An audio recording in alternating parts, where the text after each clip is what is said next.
Passport ready, tickets booked, getting everything in order for this Japan trip. Oh, I feel you. It's like I need a vacation just to plan the vacation. It's easy to get overwhelmed, for sure. Especially with so much to see and do in Japan, but you know me. Always up for a challenge. Exactly. In this article, 12 must-try outdoor activities in Japan from therealjapan.com, it's like they were reading my mind. From Rob Dyer. He's got a knack for digging up those off-the-beaten-path gems. Right. And that's what this deep dive is all about. Getting off the tourist trail. I'm all for it. First of all, the sheer variety of activities blew me away. What, like hiking and... Hiking, skiing, cycling, rafting. There's even volcano exploring and canyoning. See, now you're talking my language. But that's what's so unique about Japan. It really is. The geography, those volcanic islands, the dramatic landscapes. It's like something out of a movie. And the range of climates and ecosystems, all packed into one country. It's mind-boggling. You're not just picking an activity, you're picking an experience. Okay, so let's talk hiking for a second. Let's do it. The article highlights the Japanese Alps. Now, Mount Fuji, iconic, bucket list, absolutely. Of course, you can't go wrong with Fuji. But the Alps, those really intrigued me. And for good reason. They're often overlooked, but they're incredible. What makes them so special? Well, think of it like this. The Japanese Alps are divided into 3 sections: north, central, and south. Oh, interesting. Each with its own distinct personality. So it's like choosing your adventure level within the adventure itself. Exactly. The Northern Alps, rugged beauty, jagged peaks, challenging trails. Sounds intense. Definitely for experienced hikers. The Central Alps offer more variety, some gentler trails, still incredibly scenic. Okay, I could see myself there. And then the Southern Alps, Tell me more about those. known for alpine meadows, crystal clear lakes, a bit more approachable for beginners. That actually sounds perfect. Right. I'm not quite ready to conquer the Northern Alps just yet, but the Southern Alps, that's calling my name. There's something for everyone in the Japanese Alps. It's about finding that perfect match for your experience level. Which is exactly what makes this deep dive so valuable. And what I'm loving about this article is that Dyer doesn't just stick to the mainland Japan. Oh, absolutely not. He dives into these island adventures too. Which is honestly where it's at. Right. So I gotta say, some of these islands, Tell me about it. well, for one, skiing and snowboarding in Hokkaido. Hokkaido's incredible. It really does sound incredible, especially for a powder person over here. What's the deal with Hokkaido? Well, it's Japan's northernmost island, right? Huh. So it gets completely blanketed in this amazing powder snow every winter. I can only imagine. It's a haven for winter sports enthusiasts.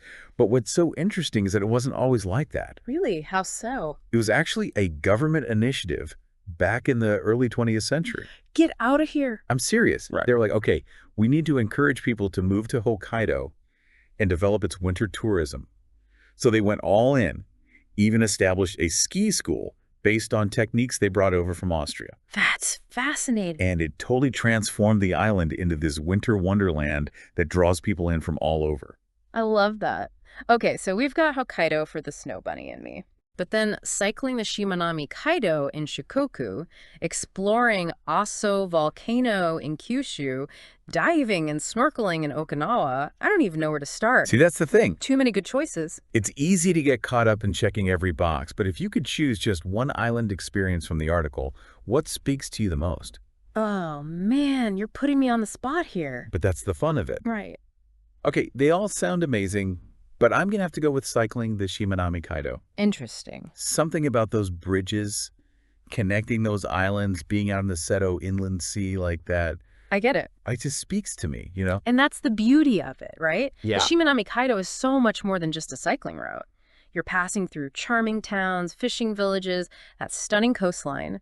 It's about slowing down. Savoring the scenery, immersing yourself in that local culture. Exactly. It aligns with, that craving I have for a more off-the-beaten-path kind of experience. Right, and it highlights something really important about traveling in Japan in general. What's that? Sometimes less is more.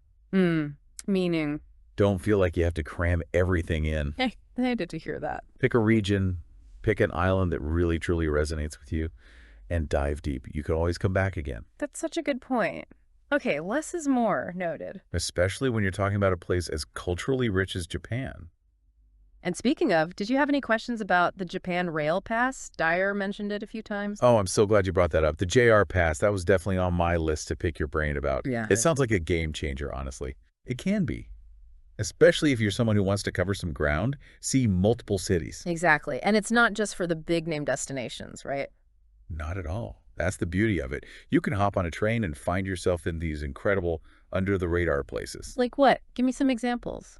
Well, you could take a scenic train ride through the countryside, end up in a traditional hot spring town, Oh, stop. That's the dream. or venture off to a remote coastal village, soak up the peace and quiet. Okay, I'm seeing it now. It's not just about the destination. Exactly. It's about the journey itself becoming part of the adventure. It's like Dyer said, right? Sometimes those in-between moments, those are the ones you remember. Absolutely. Just picture yourself gazing out the window at those rice paddies, maybe striking up a conversation with a local on the train. Oh my gosh, yes. Finding those hidden gems you wouldn't have even known to look for. Precisely. The JR Pass, it opens up those possibilities. Sold. It's officially at the top of my planning to-do list. Good. It'll be worth it, I promise. You know, this entire deep dive has been eye-opening. It's not just about ticking off activities from a list. What is it about then? It's about understanding what makes those experiences so special, how they connect to the culture. That's what we're here for, to help you connect with Japan on a deeper level. And speaking of culture, it seems like this deep appreciation for nature is so intertwined with Japanese culture. Oh, absolutely.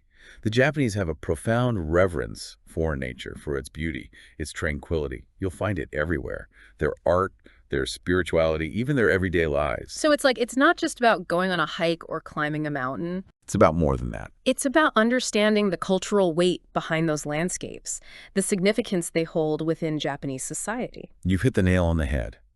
And that's what will make your trip so much richer, so much more meaningful. I'm starting to realize that. Okay, so we've got the outdoor adventures, but what about those cultural experiences? So many possibilities. Picture this. After a day of hiking in the Alps, you unwind with the traditional tea ceremony. Oh my goodness, that sounds incredible. Experience the ritual, the tranquility. Or imagine, after a day of cycling through rice paddies, you sit down to a meal at a local farmhouse. Tasting the essence of the land in every bite. Exactly. Let those experiences complement each other, create a more vibrant picture of your journey. This has been incredible, truly. I'm feeling so energized, so inspired. That's what we like to hear. Ready to trade in these pre-trip jitters for some serious wanderlust.